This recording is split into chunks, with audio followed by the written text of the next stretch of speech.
देखिए, किशोरावस्था में जो 12 से 18 साल की उम्र होती है बच्चों की, उसमें अगर अपने बच्चों को आपने नहीं सँभाला या फिर उनके गुस्से को, जो दमित गुस्सा होता है उनका, अगर उसको नहीं सँभाला गया, तो सीधा-सीधा एक इम्पल्सिव एग्रीनेस का रूप ले लेती है। वो आगे जाके बहुत बड़ा डिज़ास्टर करती है। तो ऐसे बच्चों में क्या होता है ना कि वो उनको किसी चीज़ का डर नहीं रह जाता, और या किसी अपराध करने के बाद, कोई भी अपराध करने के बाद डरते नहीं हैं। वो किसी चीज़ से नहीं डरते फिर वो। और यहीं से शुरुआत होती है साइकोपैथिक टेंडेंसी की। मतलब आप शॉर्ट में और क्लियर समझे तो साइको किलर की शुरुआत यहीं से होती है। गिल्टी ना फील करना, किसी का मर्डर कर देना, चोरी कर देना, किसी को मार देना, ये काम करने के बाद भी उस बंदे को, उस आदमी को गिल्टी जरा भी फील नहीं होता। तो यहीं से शुरुआत होती है एक साइकोपैथिक किलर और साइकोपैथिक टेंडेंसी। जी हाँ, मैं आपको ये जो बात मैंने बताई, इसको मैं जोड़ूंगा अहमदाबाद के 7 डे स्कूल में जो नयन की हत्या की गई थी, और उसका जो हत्यारा था, मैं उसके बारे में बता रहा हूँ। उसकी जो मेंटालिटी रही होगी, मैं उसके बारे में बता रहा हूँ। आज का ये वीडियो अहमदाबाद की उस घटना को साइकोलॉजिकल टर्म और उसमें इमोशंस और उसके अंदर साइकोलॉजिकल टर्म जो थे, उसके बारे में आज बताने जा रहा हूँ मैं आपको। देखिए, बच्चों में अक्सर बदले की भावना होती है, ये नॉर्मल होती है, सब में, सभी स्कूल के बच्चों में बदले की भावना होती है, ठीक है। पर बदले की भावना ज़्यादा कहाँ बढ़ती है, वो वहाँ पर पीर प्रेशर में बढ़ती है। साथियों का जब बच्चों पर दबाव पड़ता है, उसके साथ में रह रहे साथियों का जब उस बच्चे पर दबाव पड़ता है ना, जब बच्चे उसको बोलते हैं ज़्यादा उस चीज़ के बारे में।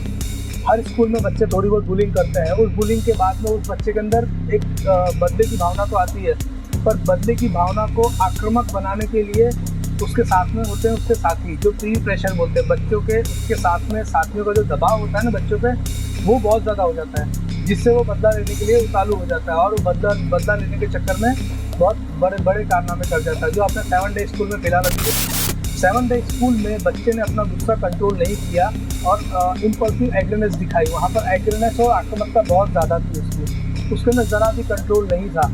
उसने चक्कू मारते समय ज़रा भी नहीं सोचा कि उसका क्या परिणाम होगा। और यहाँ तक आपने उसकी चैट भी देखी होगी।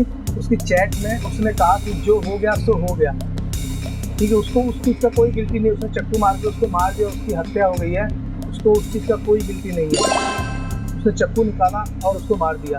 उसके अंदर इम्पल्सिव कंट्रोल बिल्कुल नहीं था।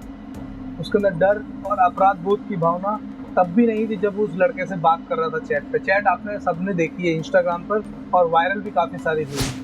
उसकी चैट में एक बात आपने नोट की, जब उस बच्चे ने पूछा कि मार नहीं डालना था, सब अपराधी ने, उस लड़के ने जिसने उसको चाकू मारा है, उसने उस चीज़ का कोई जवाब ही नहीं दिया।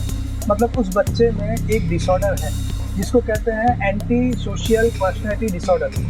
ये उसको एक डिसऑर्डर है जिसको एंटी सोशल पर्सनैलिटी डिसऑर्डर कहा जा सकता है, साइकोलॉजिकल टर्म।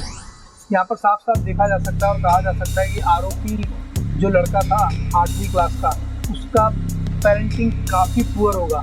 वो ऐसे माहौल में बड़ा होगा जहाँ पर उसके पेरेंट्स ने उसके साथ अच्छा व्यवहार नहीं किया होगा, और वो ऐसे माहौल में रहा होगा जहाँ पर हिंसा बहुत ज़्यादा होती होगी, जहाँ पर हिंसक माहौल होगा। इस लड़के का रहन सहन वहाँ का होगा, या फिर उसने ऐसी कोई बचपन में ट्रॉमा आ गया होगा, या फिर ट्रॉमा कोई ऐसी घटना देख ली होगी, या फिर उसके साथ ऐसी घटना घटित हो गई होगी जिससे उसका डर और फियर सारा चला गया हो, उसने इसी चीज़ को अंजाम दे दिया हो।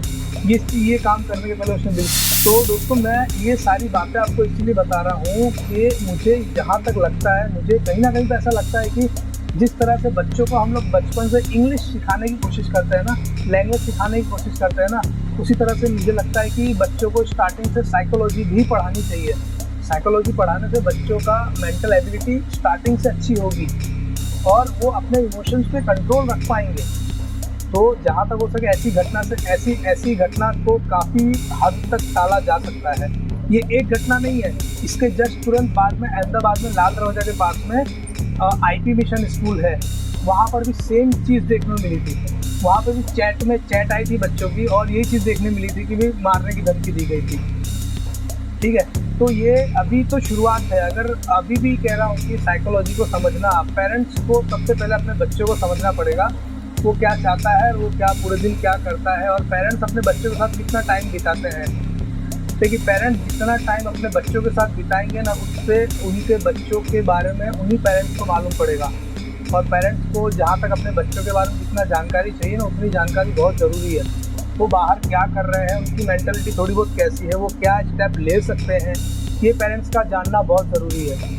तो यहाँ पर मैं कहूँगा जिसने हत्या की वहाँ पर पेरेंट्स की काफ़ी सारी गलती है, उस माहौल की गलती है जहाँ पर ये हत्या हुई है। जहाँ पर ये कांड हुआ है वहाँ पर आरोपी के पेरेंट्स की काफ़ी बड़ी गलती है।